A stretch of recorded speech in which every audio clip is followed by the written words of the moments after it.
అత్యంత హృదయ పరిశీలించామి స్వాహ మనమూర్తం దేవీంద్ర ప్రాణాయ స్వాహ ఉదారాయ స్వాహ కళ్ళ కట్టుకు దండం పెట్టుకోండి.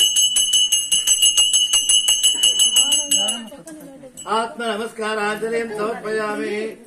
బోలో సత్యనారాయణ భగవానికి జై. కథా కథా ప్రారంభ. నిదానంగా పూర్వ చూడండి. తస్మై శ్రీ గురవే నమః. పూర్వకాలమంతట శివకాది మహామునేంద్రుడు మన యొక్క అరణ్యవాసములు వచ్చేది మన యొక్క పూలు అయిపోయినాయి అయిపోవచ్చు ఉన్నాయా. ఆదిత్యాది నవగ్రహ దేవతాభ్యో నమః. ఆదిత్యాది నవగ్రహ దేవతా ఉద్దిశ్య కల్పోక్త ప్రకారేణ యావశక్తి ధ్యానవాహనా షోడశోపచార పూజాంతరస్య ఆదిత్యాయ సోమాయ మంగళాయ బుధాయ చ గురు శుక్ర శనిభ్యశ్చ రాహవే కేతవే నమః. ఆదిత్యాది నవగ్రహ దేవతా ఉద్దిశ్య కల్పోక్త ప్రకారేణ యావశక్తి ధ్యానవాహనా షోడశోపచార పూజాంతరస్య. అదా కథ తెలుసుకుందాంపా చెప్పేది. షావుకారి భిక్షగాడు రాజుగారి వద్దకు వచ్చారు.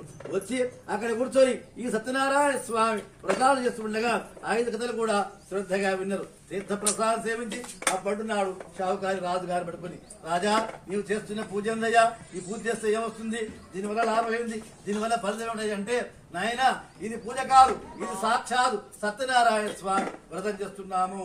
ఈ వ్రతం చేసుకున్న వారికి సర్వ పాపాలు పోతాయి, ఈ వ్రతం చేసుకున్న వారికి సంతానం కలుగుతుంది, ఈ వ్రతం చేసుకున్న వారికి వివాహం కలుగుతుంది, బాధలు పోతాయి, కష్టాలు పోతాయి, జీవితకాలము భర్త భార్య పిల్లలు సుఖభోగాలతో అనుభవిస్తారయ్యా అని చెప్పిండు రాజుగారు షావుకారి.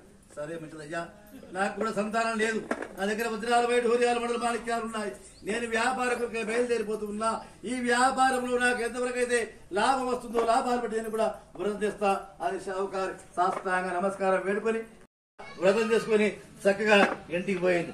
ఇంటికి పోయిన తర్వాత ఆ రాజుగారు ఏం చేస్తుంది అంటే, ఆ ఊళ్ళో వాళ్ళందరినీ కూడా చిన్న పెద్ద అందరినీ ఇంటికి పిలిపించుకొని అందరికి తీర్థ ప్రసాదం కూడా పంచిపెట్టుకున్నాడు రాజుగారి భార్య. అయితే తీర్థ ప్రసాదం పంచిపెట్టున్నాడు షావుకారి భార్య ఉన్నది, ఆమె పేరు లీలావతి. ఆ లీలావతి అంటుంది కదా, రాజా తీర్థం సేవిస్తే ఏమొస్తుందయ్యా, ప్రసాదాన్ని పొందిస్తే ఏమొస్తుందయ్యా అంటే, అమ్మా అప్పుడే మేమిద్దరము సత్యనారాయణ స్వామి వ్రతం చేస్తాం అని సాష్టాంగ నమస్కారాన్ని పెట్టుకుంటూ షావుకారు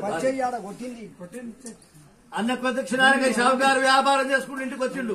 ఇంటికి రాగానే షావుకారం అంటుంది, అయ్యా రాజా నాథ, మన ఊళ్ళో ఉన్న రాజుగారు సత్యనారాయణ స్వామి వ్రతం చేసుకున్నాడయ్యా, ఆ వ్రతం చేసుకున్నట దరిద్రం పోతుందట, బాధలు పోతాయట, కష్టాలు పోతాయట, మరి సంతానం కలుగుతుందట, వివాహం కూడా కలుగుతుందట అని రాజుగారు చెప్పిండయ్యా అని.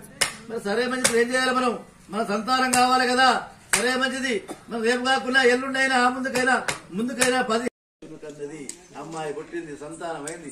మన షావుకారు వ్యాపారం చేసుకుని మళ్ళీ ఇంటికి వచ్చింది. అయ్యా సంతానం అయింది, అమ్మాయి పేరు ఏం పేరు పెట్టుకుందాము, అమ్మాయి పేరు కళావతి. స్వామి వ్రతాన్ని క్రమంగా ఆచరిస్తే నీకు కూడా ఏ బాధలు సంభవించవు, ఏ కష్టాలు కూడా సంభవించవు అని చెప్పేటి వాడుకల్లా అప్పుడు ఆ కట్టెలవాడు నమ్మి చక్కగా రాత్రి ఇంటికి పోయి తెల్లవారు జాగరణ చేసి తెల్లవారుదాము లేచి కట్టెలవాడు యథాప్రకారంగా అడవికి పోయిండు. అడవిలో ఉన్నటువంటి మరి నానావిధ హరిద్రాది